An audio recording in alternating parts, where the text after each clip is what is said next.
All right, everybody, welcome back to another episode of the Street Parking Podcast. This episode is going to be awesome because I am here with one of our super OG members, very recognizable, Blair Parkin, who has been around since the very beginning. He was a camp counselor at summer camp in 2019. He's been at many meetups and posts, pretty much every day. Well, pretty much. Except for the rest days, of course. Yes.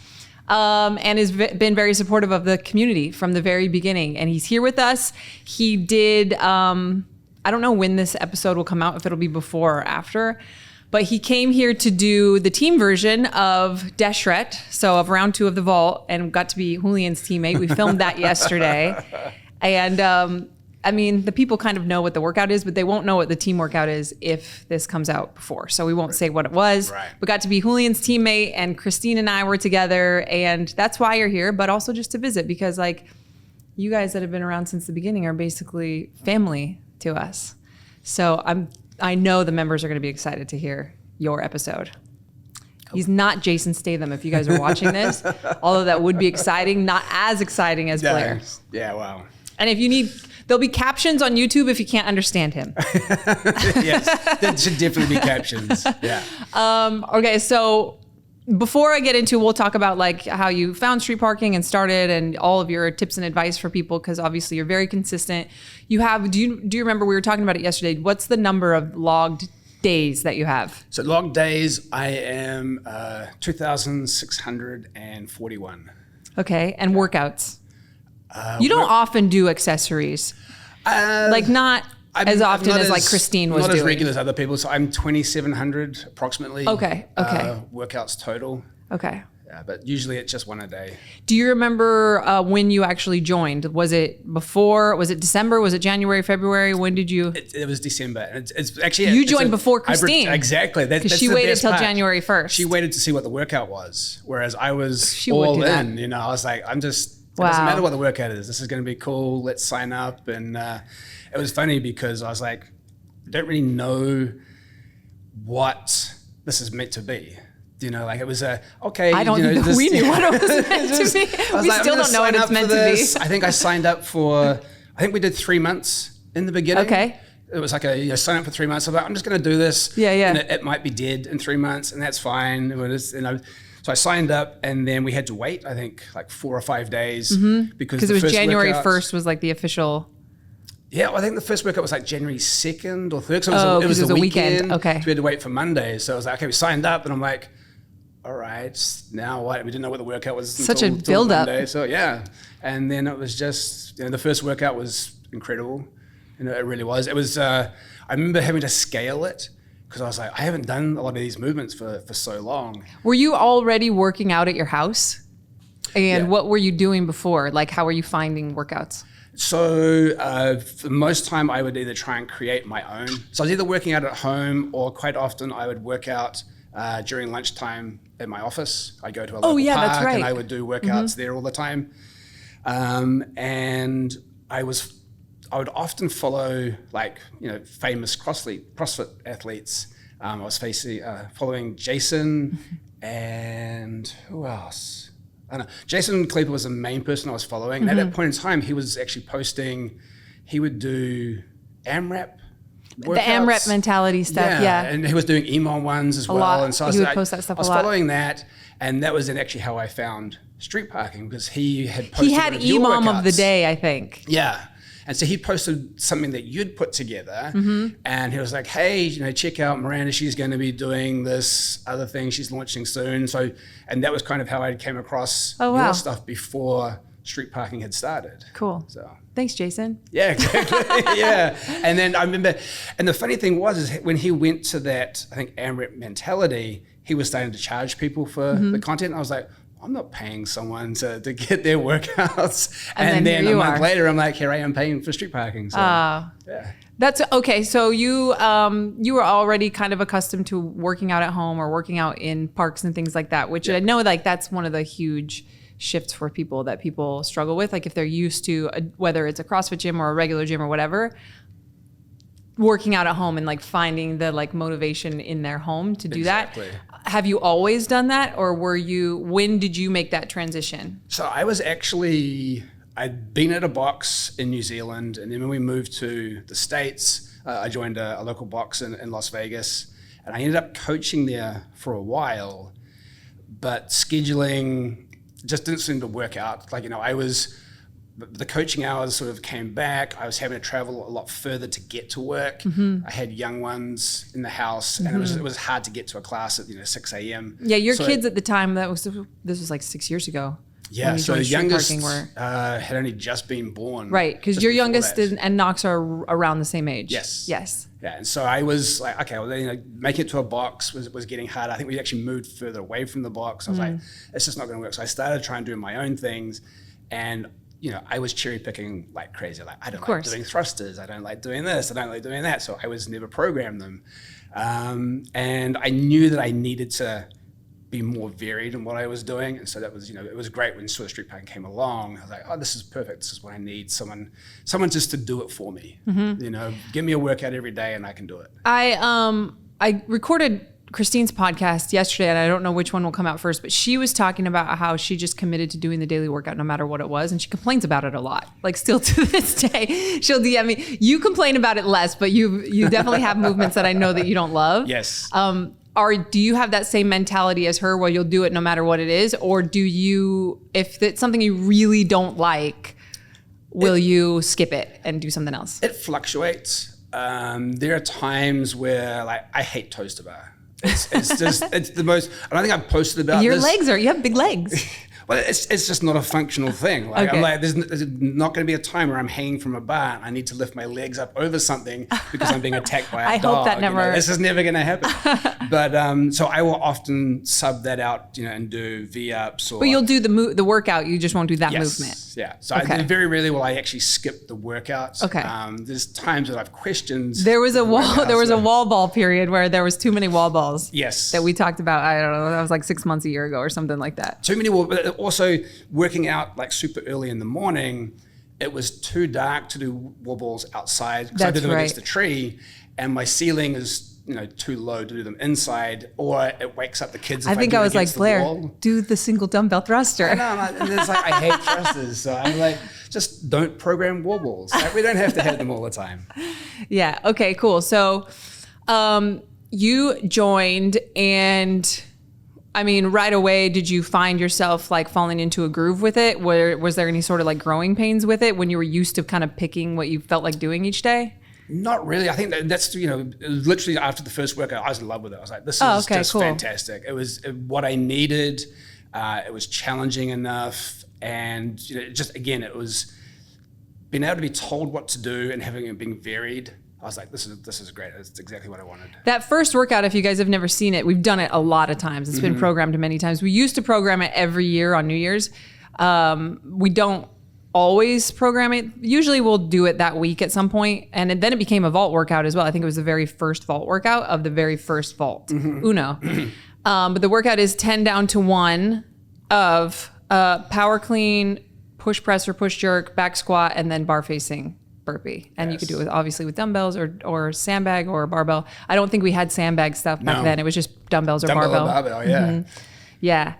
Okay, so how would you describe like the evolution just even during that first year? Because even, Christine and I were talking about yesterday how there weren't really like accessory options, or like it was very rudimentary.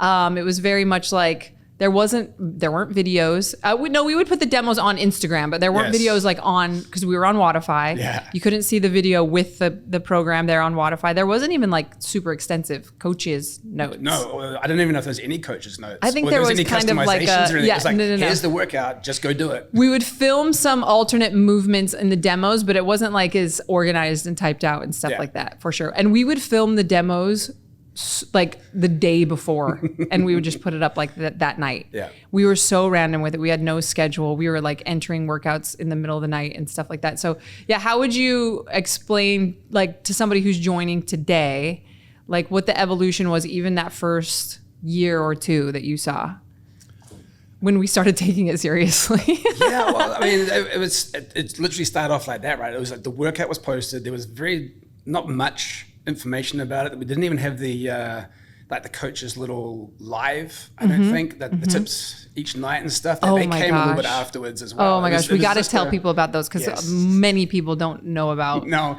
Julian and Ben. And it wasn't even like, it was when Instagram stories only had 15 seconds at a time. So they were like these little clips and you had to record 15 seconds and then stop and then record. Okay, so talk about this, what you were saying first, and we'll get into that. Yeah, and so like there were no accessories at all. It was just the day. There was no shift workouts. It was just the daily workout. And I think after a couple of months, you guys then brought out some of the power. I think endurance maybe and power. Yeah. And maybe Oli. Yeah. They were the first ones. And then there was a Suns Out, Guns Out came a little bit later. And that was a really specific one. I don't know if you like partner with someone. It was one of the guys from our team that competed on our team at the CrossFit Games who loved that kind of training. Right. And we were just going to do it as like, kind of like what we do now where we have like themes during the summer. Yeah. It was a summertime program. Exactly. Yeah, people loved it so much that we kept it. So that and I think Butts and Guts Out then came out at the same time as well.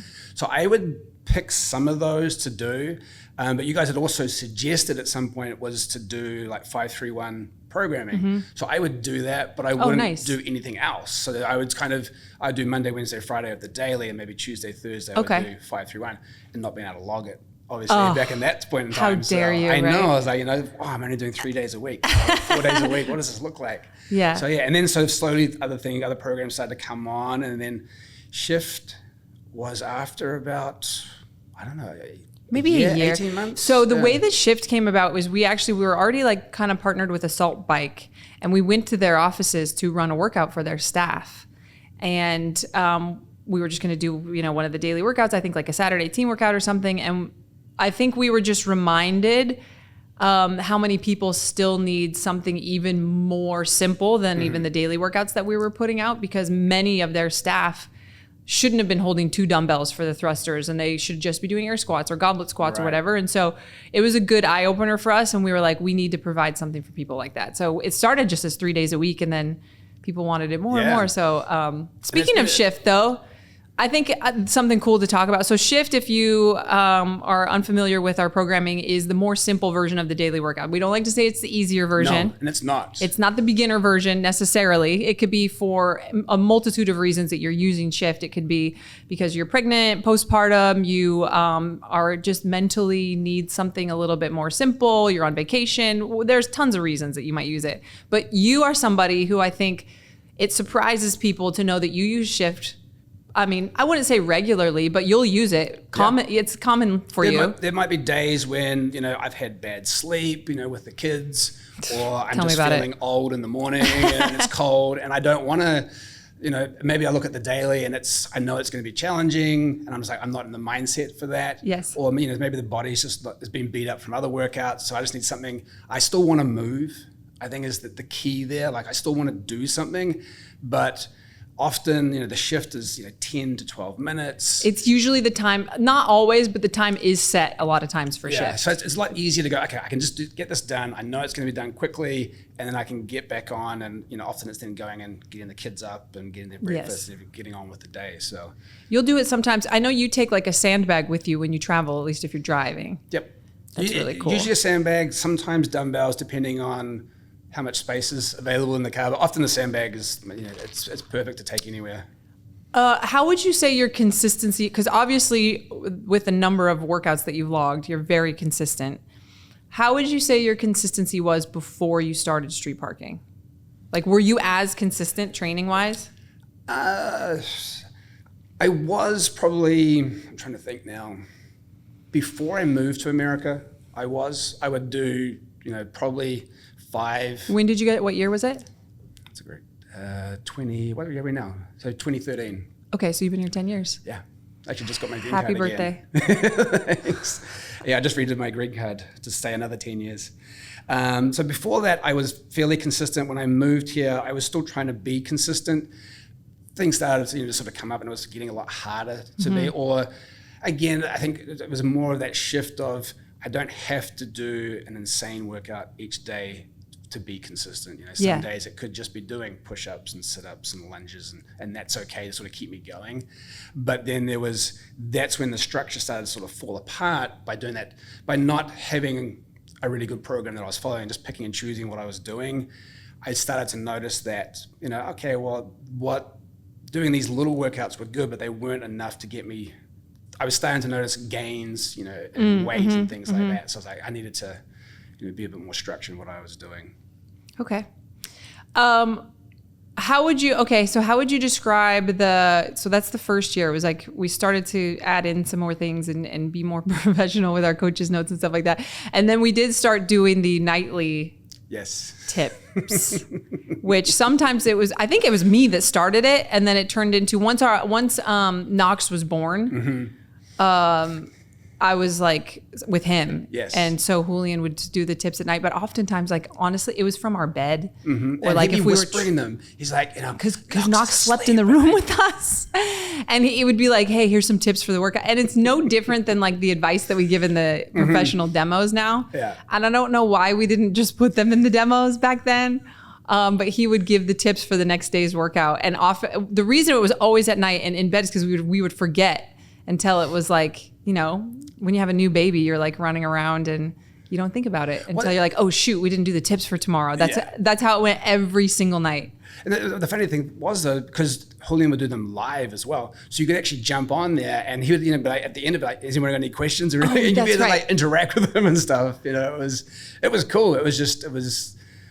Yeah, the members wouldn't get it now, seeing Julian and that would blow up. The members do not have the decency now to deal with that situation because they're just, there's too many. There's too many things that could go wrong with that. I think the other thing that in the beginning, a lot of the people who started street parking came from a CrossFit background. So they were very familiar with the movements as well. And then it started to change. As the community grew and they start to bring in friends and relatives and things like that, that's when you saw the shift from being, okay, the people who knew who Miranda was, now it's, okay, these are just Joe average people. And that's when I think there was that shift now to include shift as well. Yeah, absolutely. Well, a lot of stuff has come from that because I think that we assumed exactly what you're saying. Like if people are joining, it's because they followed me or they followed him and they have done some type of CrossFit probably, whether that's that they still do or they did in the past or whatever.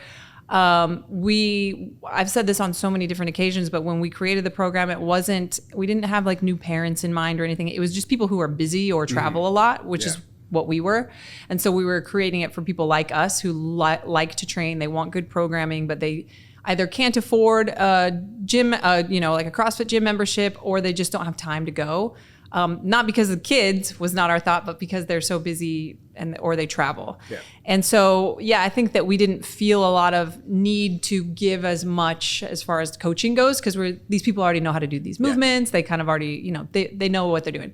And as people fell in love with it, then they bring other people in who maybe have never had that coaching or that experience. And they're like, or what we have a lot of now, and I think it's been, pretty consistently this from about the first year in, is people who always wanted to do that type of training. They always wanted to do CrossFit and they were intimidated by it. But if I can do it at home and I can do it with dumbbells, then I'll try this program, because if I look silly or if if it's too hard for me, at least nobody else will be around to see. Exactly. If I stop in the middle of the workout, no one's going to judge me or anything like that. Yeah, or like a sibling or a neighbor talks them into it and they're like, well, it is that, but like, you can just come do it with me. Like, you don't have to go to this class or you don't have to be able to afford this or whatever. And so we did get a lot of people who needed a lot more guidance and options for a simpler version. So I think that was one of the great additions that we added on for sure. Definitely.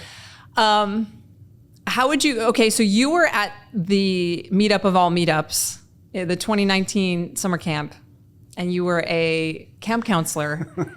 And it was just, I had this like crazy idea because I worked at a summer camp when I was 19 years old. And I was like, oh my gosh, it'd be so great to do like a meetup there. And I think at the time we maybe had it was 2019. Like 5 to 10,000 members. Yeah, I think so. Yeah. So a good amount, like, but only like even if it was 10, it's less than a third of what we have now. And the community, even at 10,000 members, was different. Yes. Than the community is now. Not better or worse, but it was definitely, it's kind of like a 1A high school. I don't know if this makes sense to you because you grew up in New Zealand, but like the small town high school versus like the massive high school in like, downtown Portland or downtown LA. This was just thousands and thousands of kids. Where everybody kind of knows each other and everybody, if somebody's missing, it's very obvious very quickly, like, hey, where'd so-and-so? We haven't seen them post for a few days. And on a certain level, I actually think that we still have that. If somebody is a regular contributor and poster, it does go noticed pretty quickly if they're missing. But yeah, so you got asked to be a camp counselor in 2019, and I think it's just cool because now we're doing this whole tour with In the Wild and everything. Describe that meetup for people who weren't able to participate. Eventually, we had a 2-year contract with them, and just with the pandemic and everything, we haven't gone back. But it's not that we won't ever; we just haven't. But yeah, describe that meetup back then, because it was so special. It was, and it was. We'd had actually the Vegas meetup before that, so I'd already met you guys. But for most of the people there, they had, because we're on the East Coast, right? So not a lot of the people who came hadn't met you guys, hadn't met any other street parkers at all. And I just remember, we turned up a few days earlier, but I remember the first day when registration started and people arriving and just hearing like someone coming down the hill, Nora Tuffet. She was the first person, kind of running down, like screaming like, oh my God. And it was like, and it just went from that and then it just continued on. Like people were just so excited to meet other street parkers, to meet the HQ staff. And it was just an incredible weekend. At the end of it, it was so emotional. Yes. There was so many connections made with people. We were all exhausted. We were literally running to the ground, which probably added to the emotion as well. But it was so special. Like there was just, it's really hard to put into words what that was because we hadn't done anything like that. I'd never been to a summer camp before. Well, and we were all like, you guys were all in bunks. Like it wasn't even like a 2-day meetup where it's like, okay, everybody goes sleeps in their own hotel room and then comes back the next day. Like there was, the cell service was horrible. So people weren't, able to be on their phones all the time. We had our like middle of the night. We had a tornado warning the first night there. And we had all the families with little kids like up the hills and the safe building with the tornado was down the hill. And it was like right after everybody had finally gotten their kids to go to sleep. We had to go wake everybody up and tell them to come down the hill because there was going to be a tornado potentially, and it was just, we felt so bad, but it was just everybody was fine. So much fun. And, it was one of those experiences that actually brought everybody close together because you were almost forced into this room all of a sudden and just had to hang out there, and people started chatting and stuff, and it was it built connections. Yes. So. Yeah, everybody that was a counselor there is still very active in the community, which is really cool. And I think, it would be really cool to bring that back and do it again. I don't know if it would end up being the same. We'd have to figure it out, but that was super special. And I think, one of the first times, and we had other meetups, like you said, we did the Vegas meetup.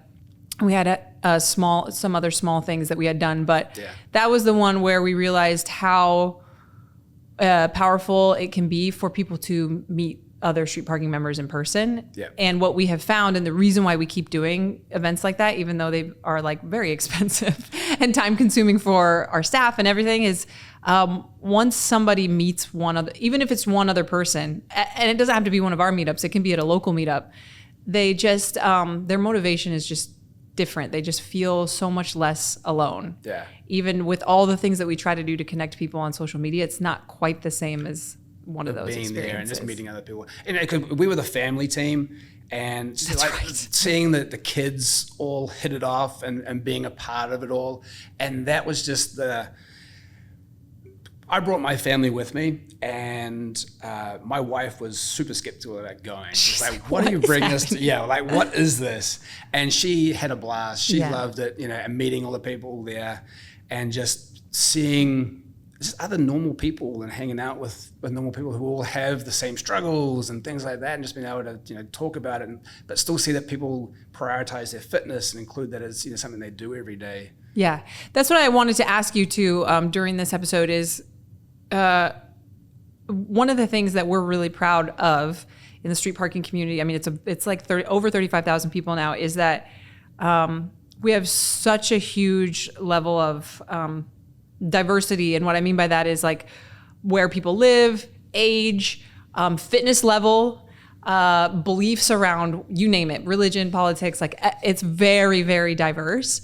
How would you describe then somebody who you would say is a quote unquote street parker? And that's not necessarily everybody who's a member, because, some people, they're just members for a short time and either they don't enjoy it or, whatever, they move on. That's totally fine. But there are definitely people who are street park, like you're a street parker. Well, how would you describe, like, what is it about that? Because it's not a fitness level. It's not like a location. It's not a, I think part of it is you start to realize that fitness is just a part of my life. It's not necessarily like I went through a phase of like, I have to do this workout. I've got to, keep doing this every day. I've got to achieve some sort of level of fitness. And after a while, you're like, it doesn't really matter. I think it's just, I just need to move and be, as long as I sweat, as long as I get my heart rate up, that's the important piece. And it's just part of what I do each day. I feel so much better after I've worked out in the morning. That sets me up for my day. If I don't work out, I'm horrible to be around. It's for me, it's my time for myself in the morning. It's a stress release. I often will actually I'll clarify my thoughts when I'm out working out. Something's maybe though, I've got a big project on at work and I'm stuck trying to get through something. Often I'll get the solution to that when I'm working out. And so it's just a piece of what I do now. And I think that's often like the mind shift that changes for people when they become a street parker. It's not sort of saying that, it's something I have to do to be fit. It's just I do it because I enjoy it, and it's just a part of me and what I do. Yeah, I often think of it like people who take their health and their fitness very seriously. Most of our members, like they when they do the workouts, they go for it. Maybe not every single time. No. But they, whether it's twice a week or just maybe when they do the vault or when they're doing their endurance workout or whatever, like they do take their health and fitness very seriously, and they're always striving to do the best they can in whatever current stage or situation that they're in. But like you're saying, they won't allow it to overtake their whole life and take up more stake than it should. Exactly. And that's exactly it, right? It's just, it's one piece of everything else that I do in the day. So, sometimes I get to devote a little bit more to that. Sometimes I have to take a little bit away from that because I have other things going on. But you never let it go away for the most part. Yeah. Sometimes you have more to give, and sometimes, exactly. Yeah. And there are days that I may need to skip occasionally, because there are other things on. I have to reprioritize what my day looks like. But I know that I can still go back to it and pick it up easily enough, because it is just something I do. It's actually we give so much credit to your group, which is like the OG group, which depending on who you ask, we call like the people who joined the first year. But we wouldn't be able to have grown the culture in the community without you guys, because what we needed to have happen is at some point we needed help answering the questions that just pop up inevitably, and they'll continue to pop up for as long as we have new members joining, where it's like, am I allowed to do this? Do I have to do this version? Yeah. Can I change toes to bar to sit-ups? Is that okay? If I miss 3 days, have I failed? What all these questions, where really what we've been trying to do since the beginning is give people more confidence in making their own choices, and also just permission to make it work for them. And it was a lot of me in my car, like explaining to people like, hey, it's okay. It's okay if somebody's wall ball target is clearly not high enough. Like, we don't call that out in this community. Right. It's okay if someone miscounted or their squat's not low enough. Like, of course, we're going to encourage them to improve or whatever. But you guys eventually started carrying that flag for us and answering the questions for us. And it has just snowballed to anyone that's been around for maybe, 6 months or so has seen that and heard that and read that over and over and over again, to where it is such a part of our culture that we couldn't have sustained with the membership that we have now, answering all those questions without you guys, which I think has been super important. Yeah, and I think that's early on in the Facebook community, because I like to call it a little bit different. It is the Facebook community. It's not necessarily the street parking community. Yes. But that was it. There were a lot of conversations that would go on in there, and then that kind of then blossomed out into people, feeling safe about sharing other things in there as well. And that's why it's always been okay to have, not fitness related posts in there, because people were starting to build those connections with other people. And back in the early days when the community was still quite small, you did know a lot of the people that were in there. So it was just a safe place to ask questions and to provide suggestions. And again, people started to realize that, it's okay if I don't have this equipment, or if I need to. I remember doing a workout one time where we had, I think, box jump overs, and I did it at the park. And during my lunchtime, and I didn't take a box with me, and I pulled my kid's car seat out of the car, and I was jumping over that, and I was like, and that's just totally fine. Yes. I still did enough of what I needed to do for the workout. Yeah, and you guys, especially people like you and Christine, and I would say like Anna, Trisha, who you guys have filmed yourself and posted so much. Like, somebody seeing that, all of a sudden, like, the light bulb goes off where it's like, oh my gosh, I've been skipping box jump workouts for the past 3 months. Why haven't I just been jumping over something? Well, maybe when in our customizations video, what we're jumping over looks fancier, but like, it really doesn't need to be that. It doesn't need to be fancy. It doesn't need to be the bench or whatever is shown in that. Like, it could be anything. And there's so many great examples of that now in the community, and that people customize and do it. And I think that's, if people would just look out and see what's going on Instagram, what people are posting as their workouts and Facebook, and just go from there. Like, actually, I can make this workout in the bathroom when my kids are having a bath. Yes. There's great examples of that all the time. Our children are just like banging on the windows. If you are watching this and you're seeing us look at the window, we have both of our children just sweating. The joys of kids. And they brought food from the farmer's market. They were just at the farmer's market. Yeah, so they're excited. I think, one of the things that I wanted to ask you too, I asked this to Christine, is have you had a period during your membership, which I guess, again, is like coming up on 7 years, where you weren't consistent? Whether it was for 2 weeks or a month or whatever. I think the longest I've taken off was when I got the snip. Oh. And it was a medically forced. Okay, how long was that? Well, and so I was actually an idiot, as most people would know, and I worked out the next day. Oh, great. Or maybe the day after. And I'll show you, Doc. I was like, I can do this. It's fine. And I remember actually that evening, I was like, that was a big mistake.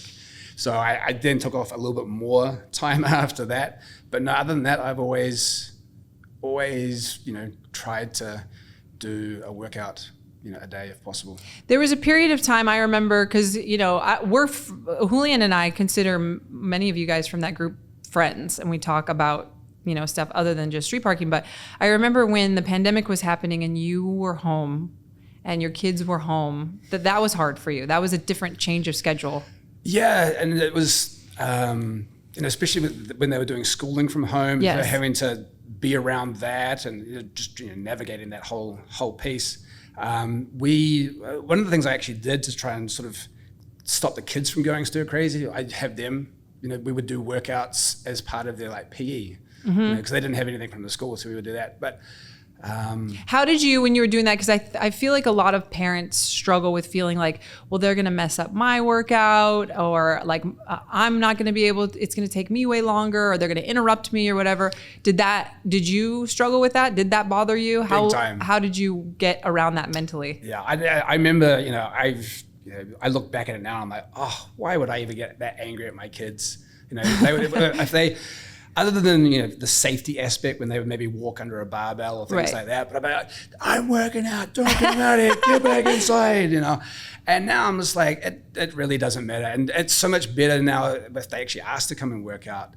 We actually did a workout the other day where at the beginning I was getting frustrated because they weren't really paying attention. They weren't maybe doing things properly. And I'm like, it really doesn't matter. They're moving, you know, it's as long as I'm moving with them, it's going to be fine. If I really don't get enough out of the workout and I need to do something more, I can do something more afterwards. Yeah. But having them out there and there's the fact that they want to do it and share that with them, you know, and so it's great if they come out and, you know, my son, he'll sometimes come out and he'll do like one round of a workout. Of course. They want to work out. Cool. They get all amped on it and they're like, and then he's like, I'm done now. I'm like, okay, that's fine. You know, and I guess once you become consistent, it doesn't really matter what that one workout.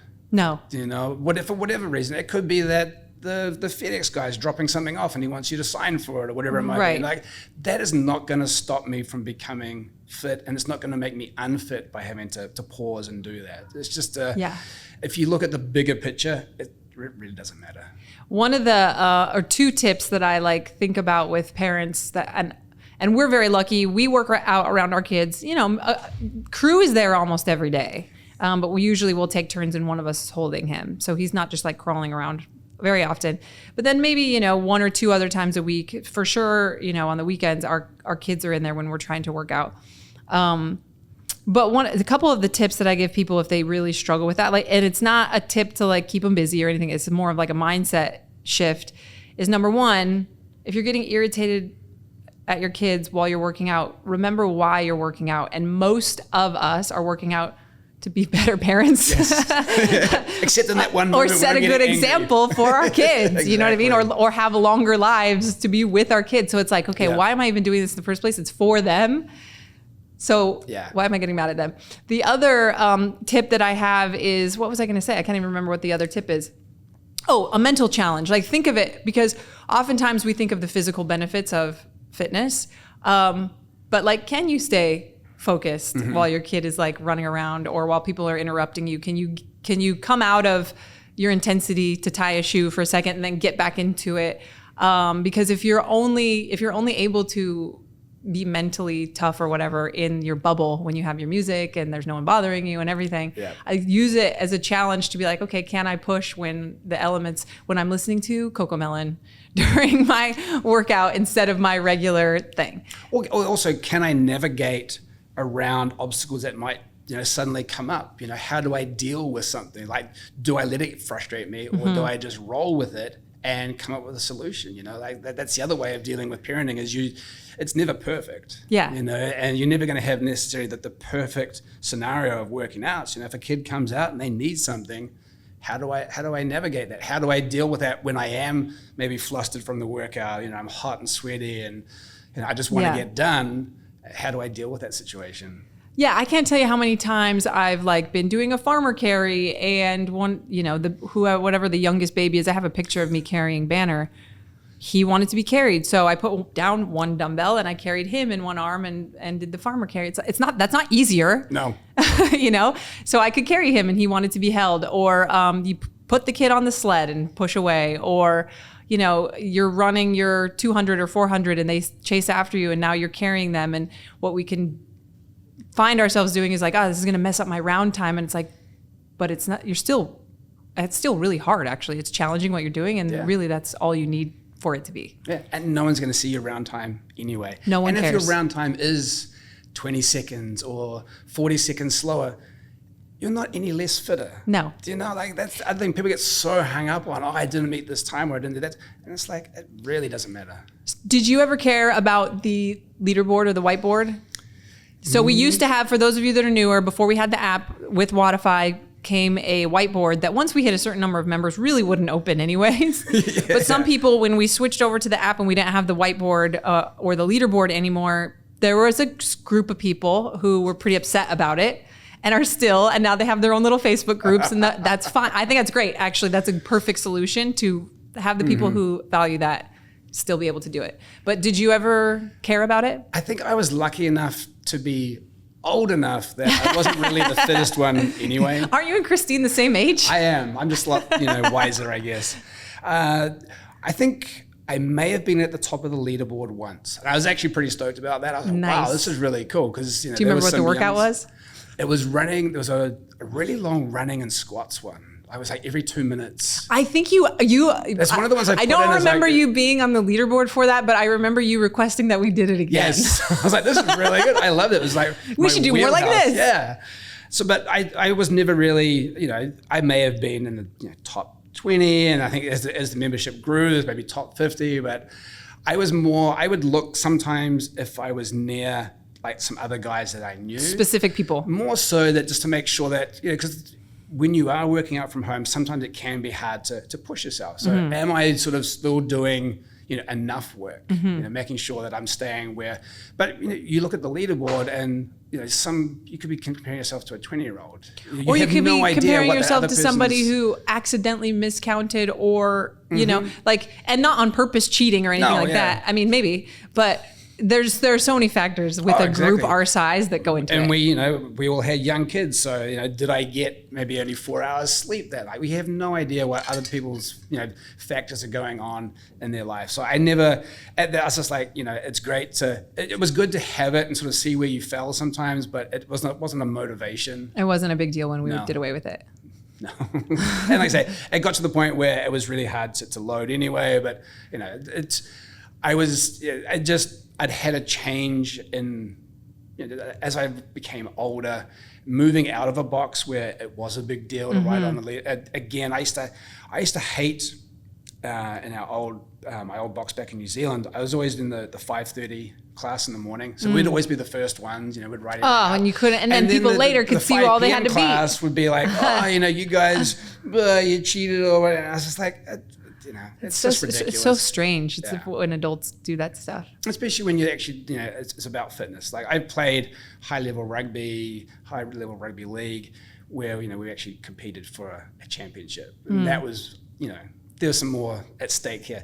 It's a daily workout, if life goes on, no matter how I do in that workout. Where did you play rugby? Back in New Zealand. Yeah, like people will want to know like the team and like all of that stuff. Yeah, position. People that are into it are going to ask. So I grew up playing rugby league in New Zealand. I played for a club called Hibiscus Coast Raiders. Okay. Which I'm trying to think. I don't have a flag for them. I'm trying to get a flag. I have some other stuff they sent through to me recently. I was like, can I have some swag for New Zealand? Oh, that's cool. For the States. So I played for that. And then when I went to high school, the thing you do in New Zealand, everybody plays rugby. It's changed now, but back when I was a little bit younger, everybody switched and played rugby. So I played rugby for a long time. I represented North Harbour. Wasn't sort of lucky enough to go on to the next level, which was national honours. I was kind of just below that. I played rugby in Japan for a bit while I was working over there. I played rugby league in Japan as well. Because you lived in Japan for a while too, didn't you? Yeah, I did a year over there teaching English. That's right. We talked about that yesterday. Played some stuff over there, and then when I moved back to, I'm trying to think, I played rugby league again after high school, went to Japan, came back, played rugby league again, and then got to the point where I was starting to get in my late 20s and injuries and stuff were becoming more severe. They would take longer to heal. Like I used to be a salesman out on the road, and so I would play rugby on Saturday, maybe Sunday, and then just be wrecked getting in your car back on the road on Monday, and going to a customer and I've got a black eye. Oh my gosh, all sorts of things like that, and just Jason Statham with a black eye shows up to try. What were you selling? I was selling TVs. Oh my! They definitely thought you were stealing stuff. Oh yeah, you just look like a criminal. Yeah. That's so funny. Full Fight Club guy shows up to try to sell you a TV. Limping in, that's my so arms in a funny. sling maybe. And so, they were probably scared if people were buying stuff. They were just terrified of you. Oh, they wouldn't let me in. That was the problem. So I was like, okay, I can't keep doing this. Just beating my body up. Yeah. And so I started to sort of come back from that, and that's, I guess, also helped. Because that was such a big focus and such a big part of my life. I mean, competitive in that. Once I finished that, the competitive drive kind of stopped. It's the same as I guess when people who were CrossFit athletes, once they stopped competing, they're like, I can still do this and enjoy this, and it's not as important. Some of them are able Some of them still have a red mist that comes over them, you know. You know, I think it's good though, because I mean, rugby is a gnarly sport. So that time competing, I'm sure, really built up your ability to just be to work out with intensity, even if like there's nobody watching and there's nobody around or whatever. There's a mental switch that you can turn on and off. Yeah. And maybe as we get older, we don't turn it on as often, but you can turn it on. Yes. Yeah, which I think is really great. Yeah. Thankfully, I don't have to turn it on well, I don't turn it on all that often. I think You turned it on yesterday. Yeah, well, only just. Julian turned it on for you. Yes. Let me flip that switch. So what's your general schedule? You work out early in the morning in Vegas, which is probably good a lot Certainly of the time of the year when it's hot. You know, when it's already 90 degrees by 7 a.m. Sort of thing. So, but that was. Are you, how many days a week? I'll say 6. 5 or 6? Yeah. Why? Sometimes it's 7. Oh, okay. I thought you were. I always tell Christine I'm taking a rest day, but she's very stringent about her rest days. Yeah. I like to do deadlifts on a Sunday though. You've been doing the 5-3-1 also. Yeah. I mean, I feel like this is what happens with these episodes, because I am doing the 5-3-1. Christine is doing the 5-3-1, and you're doing the 5-3-1. So I feel like now everyone's going to do the 5-3-1, and it goes in waves like that. It's a great way to fit in. You know, to it's me, super short. That's a really good accessory to add on. Yeah. Especially just picking one movement. So I would often do that as a Sunday, but I'm out there for literally 10 to 15 minutes max. Because you're not a warmer upper. Not a big warmer upper, no. So if I've spent more than 5 all minutes this talk up, about trying to prevent injuries and all this, and you still just refuse to warm up. Yeah, well, that's a rugby thing. That's the first round. Yeah. I have to tell people. What's your okay? So what time in the morning? Are you 5? Usually somewhere between 5 and 6. Okay. So I was a bit more when I was working in the office. I was a lot more stringent. I had to be, I was up at 4:45. I'd walk the dogs. I'd work out. I'd be back inside by 6:30 at the latest to get the kids up for school. Now that I don't have to go in the office as much, I'm still up nice and early because that's just part of my routine. But I don't have to sort of rush out the door. So I may just take a little bit longer to wake up in the morning. But usually I'll be up around about 5. And the other reason I started doing it, I mean, I always did early, even back when I was in New Zealand, because I would travel to a box and do the early classes before I went to work. But it just fits in. I guess for parents, if they complain about their kids interrupting their workouts, then the easy thing to do is work out before they wake up. Yeah, we're looking forward to the day when our kids sleep late enough for us to do that consistently. Sometimes they do, but it's not consistent enough, and I think that would just make us even more frustrated if I was like mid-workout at 5:15 and I had to stop because the baby woke up. That would be not good. So, but yeah, I think once we can get them sleeping past 6, we might try that. Yeah. I know. Okay, so 6, sometimes maybe 7 if you count the 5-3-1 deadlift, which I definitely do. Yeah. How often do you add something? How often do you do something other than the daily workout? Whether that's you add something onto it or you do a different accessory, or like a bro sesh or something like that. Probably only. Like, how do you decide what you're going to do each day? I go through phases of wanting to do different things. So like last year, I think we're exactly the same way. Yeah. Last year, Kim, made that the endurance badge was stuck in our trophy case. So I had to, and at the beginning of the year, you couldn't opt out of it. Blair did 52 weeks of endurance and complained 52 times at least, about it. I was like, and complained 52 times before starting it about it being a thing in the first place. And Christine also hates the endurance program, which is so funny. I also have never done the endurance program. I love running.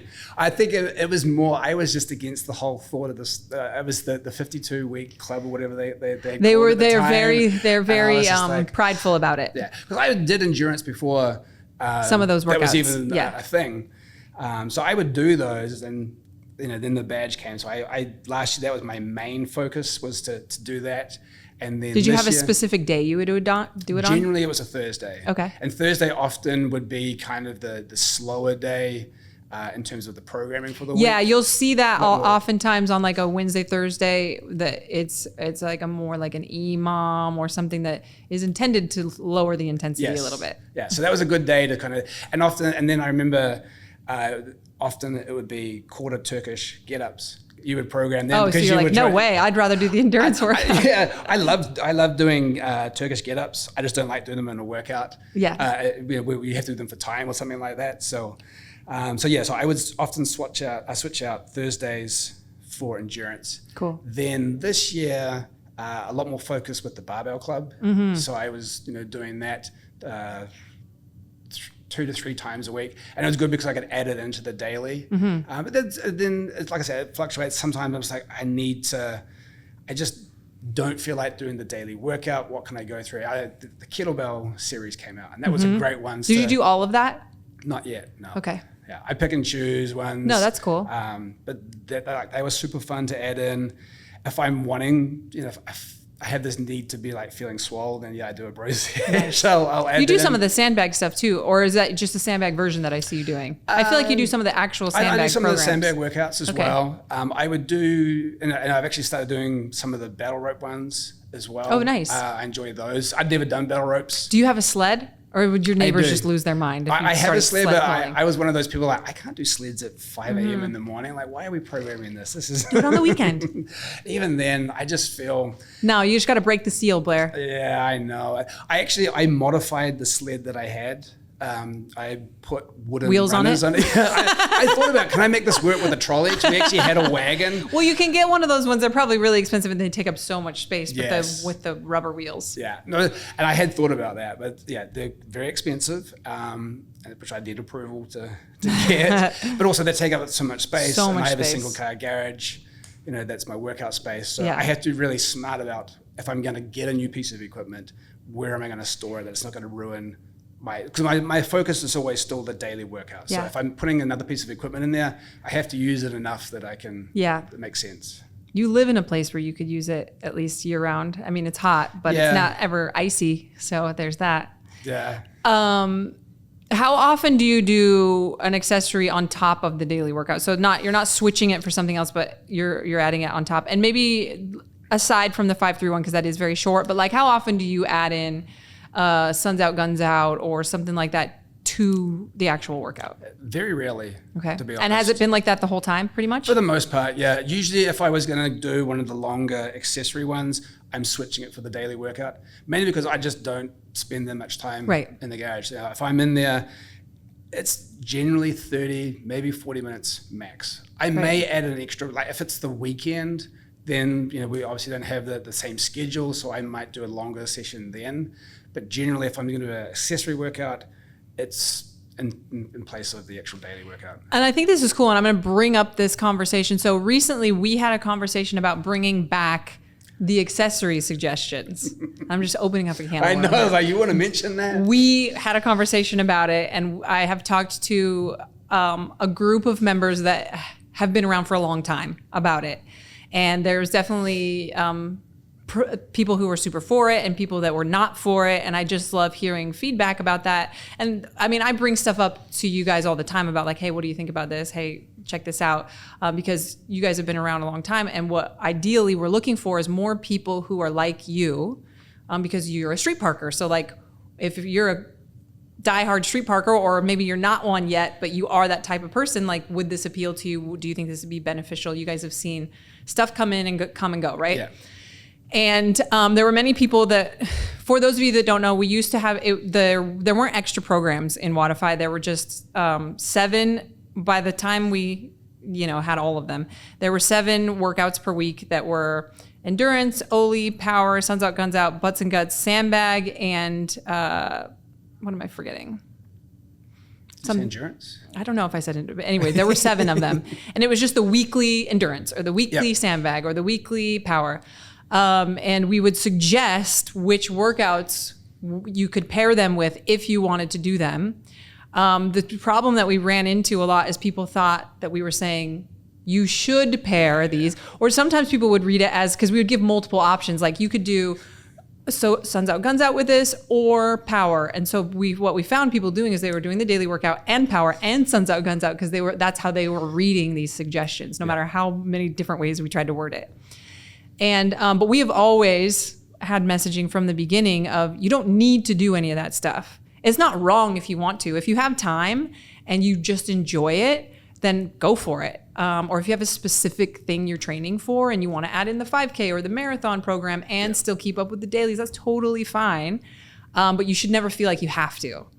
And so what was your take? I'm just going to blame it on you. So we're not bringing him back and it's Blair's fault. Blair said so. So, and you weren't the only person who felt this way. But what was your thought about if we were to bring them back and actually have them living in the app? Yeah, I think the key thing you said there was it's okay if people enjoy them. Like if you really enjoy doing extra work, that's great. Because we've also had the problem where members attack other members for doing too much. They're like, oh, you don't have to be doing that. Why are you doing that? And it's like, no, if they want to, it's fine. I've had those thoughts. I'm like, oh my God, why is this person doing 5 workouts in one day? That's really as long as it's not what they think they need to do. And they're just, no, I just, my kids are grown up or they're at school and I have nothing else to do and I just love it, then great. Yeah. Yeah. So if they enjoy it, that's great. If they literally have something really specific that they're working towards, hey, that's really cool. But otherwise, you just don't need to add all this other stuff. I think it's confusing for new people who are trying to come in. There's so much that street parking offers, and they look and they go, what am I supposed to do?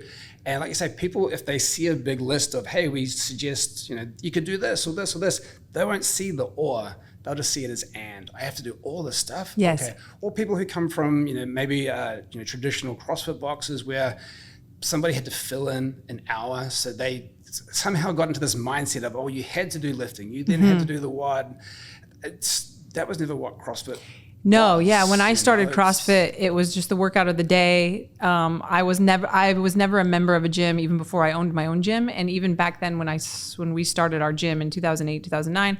Nobody was adding a bunch of extra stuff. Yeah. That came with the competitors adding a bunch of extra stuff. And then the affiliates would try doing what the competitors were doing, which was never, there should be two separate things. Well, there was a bunch of, actually maybe you weren't trying to get stronger, but there was a bunch of technique that they would practice. And people then started to take that as, I actually have to use that to get my 1RM and, and I have to improve my snatch to a new 1RM. And that was never what it was about. So yeah, I'm a strong believer you just need to do the daily workout, or you need to do something that day, whether it's the daily workout or an accessory program or shift, whatever that looks like, that's great. You don't have to be in the garage for an hour. That's or longer, 2 hours, 4 hours, whatever it might be. Right. It's just a little part of your day. Get on and do everything else. And it's so funny because if you look at any of our coaches, none of us do more than one workout in a day. Now we cycle through we'll get into a dirty work kick and we're doing sleds a couple times a week or something like that. But it's never that and something else. Yeah. It's just we're going to go through and do all the dirty work workouts. Or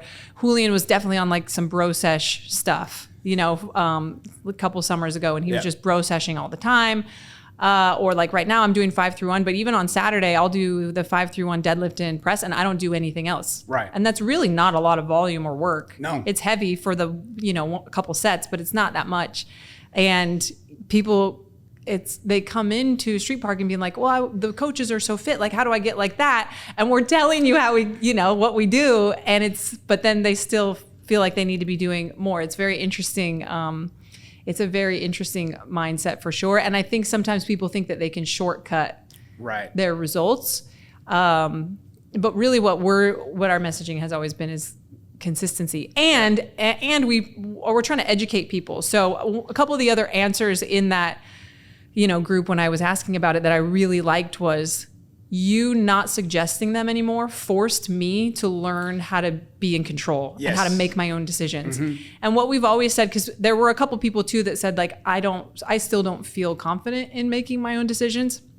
But if you guys are somebody who struggles with that, know that our volume for any of the daily workouts, and when I say volume, I mean number of reps, is not so high that even if you chose an accessory that's not the best option, you're going to be fine. Yeah.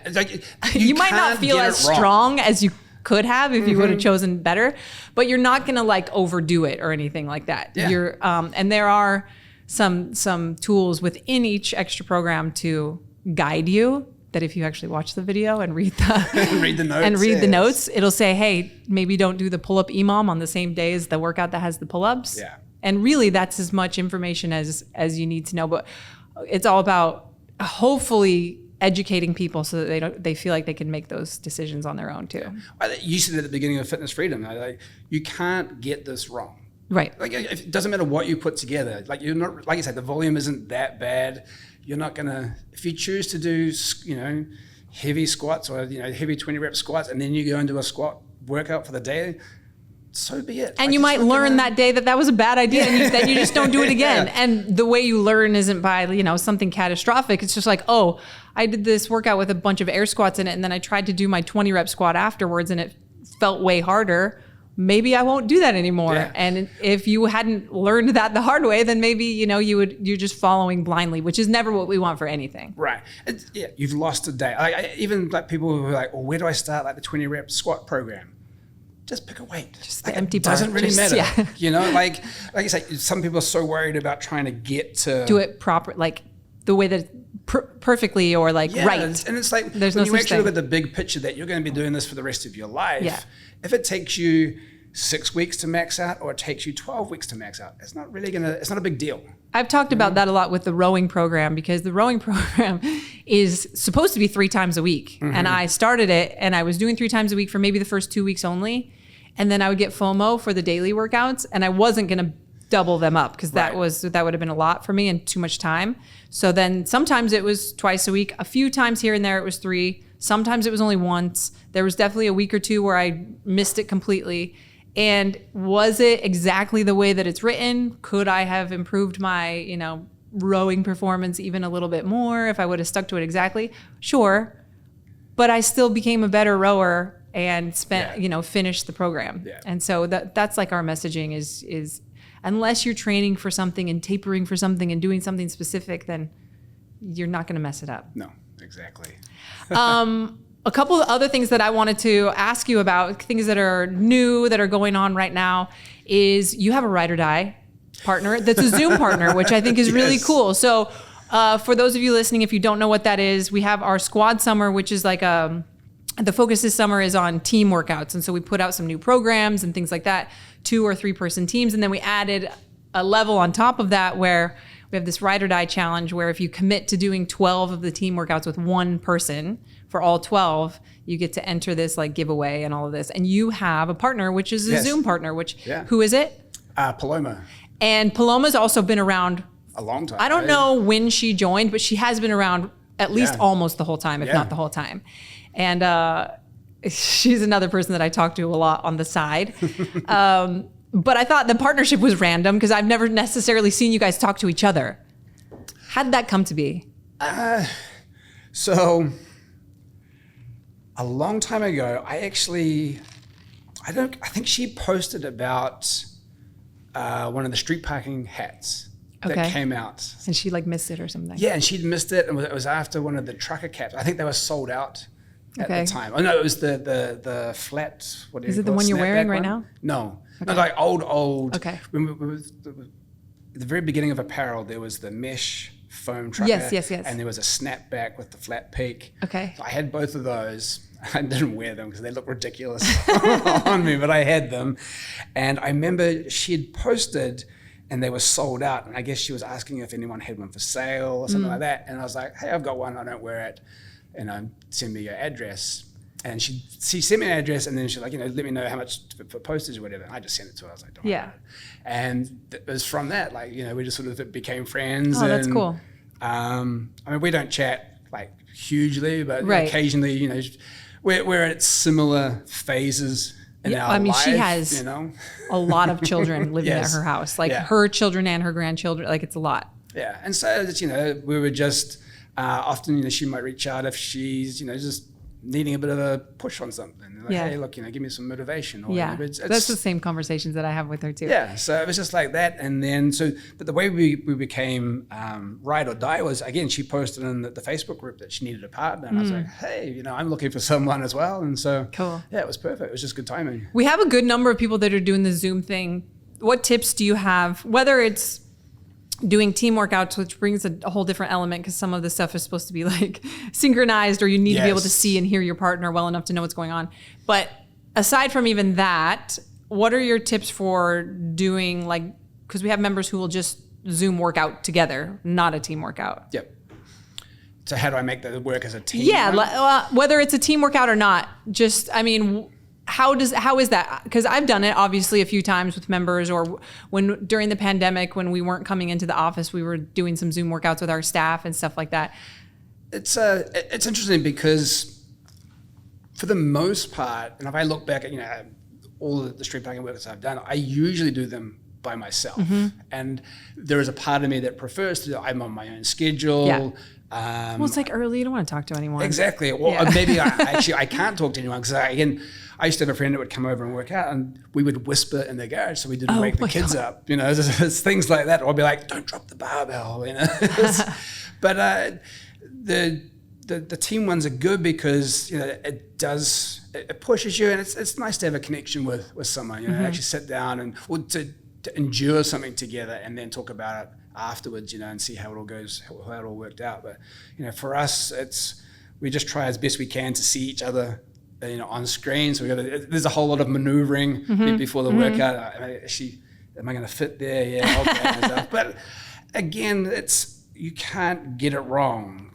So if we take a longer break in between rounds or something because we're having to move equipment, or maybe she's had a little one that's woken up and come out to see us. It doesn't really matter. We're still moving. We're still, sweaty as hell. So that's cool. It's all good. And then you also finished recently the new Sisyphus Gauntlet program that we did with Between the Ears, which is, I know Bill and Kariana hate the phrases like mental toughness and all of this, but it's more of like and I think they hate mindfulness too, because it's all very buzzwordy, right? But it's more bringing like more mindfulness, for lack of a better term, to your workouts and to just movement in general, and like how can you be benefiting more than just physically from pushing yourself, I guess. Right. And all 4 of them are an hour long. They're all different. One of them is like burpees, and one of them's like a sled thing and a carry thing and some hill sprints. You've done all 4 of them now. You did the first one that you did was the burpees at Aromas at Fitness Freedom. And you guys came into that one not knowing what it was going to no be. idea. And somebody told me you were mad about it, and I really thought that you were. No. I was like, oh no, Blair's mad that he like paid for this like special event, and now he's stuck doing an hour of burpees. But I guess that was a joke. But why did you? Because that hasn't been that long since we released the program. Why did you go through it at the rate that you did? And why was it important for you to finish that? I think because I had started it there. I wanted to keep it going at a sort of a consistent pace, so I chose to do 1 a week after that because I wanted to. I'm not a mindful person, I guess. I don't sort of stop and reflect on things. And after that first one, I was like, actually, this is a really good thing that for me to go through, and that's why it was actually really easy to fit them in. I think so. I was looking forward to each one, and kind of the awareness that or the mindfulness that you had to be for each one, like the actual write up for them, and it said focus on this, focus on that, was really actually look forward to. Okay, where's my mind going to go with these, and what am I going to sort of reflect on and see in myself? So, and each one was really different in that way. It was once I'd done the first one, I was like, wow, I actually want to do these more. I could almost have done them back to back. That's how good they were. Yeah, and that's what we're recommending is for people to either do them like you did, like once a week. You could do maybe one on Saturday and Sunday, 2 weeks in a row. We definitely don't think you should do them all on the same day. I think you could potentially push it to doing all 4 in a weekend if you had like a group that wanted to do that or something like that. But we're really excited about it. And that program is one that we didn't release to anyone who has less than 200 log workouts because if you haven't found consistency, you probably don't need to be doing an hour of anything, especially not an hour of burpees. Yeah, definitely. And it's kind of like, hey, worry about that foundation first, and then let's see if we can add a new level to it. Yeah. Do you think that you'll repeat that program? Like, will you make it like an annual thing, or what have you thought about? I thought probably twice a year. I'd like to do it just to sort of go back through and focus on things, because and that was a really good part about it. It made me aware of things that I knew. Like, there was no kind of like big, oh my God moment, things like that. But there was more of a, hey, you were aware of this, just bring it back to the surface. It's maybe some things you need to think about here, do, more on the daily, just to be aware of, like, it's like there weren't these huge, big aha moments for me. It was more of a, hey, this, this is how you deal with things. You've gone through some tough situations. You can do this, whether it might be dealing with things at work, or whatever it could be. Hey, you've done that before, like, these new challenges shouldn't scare you.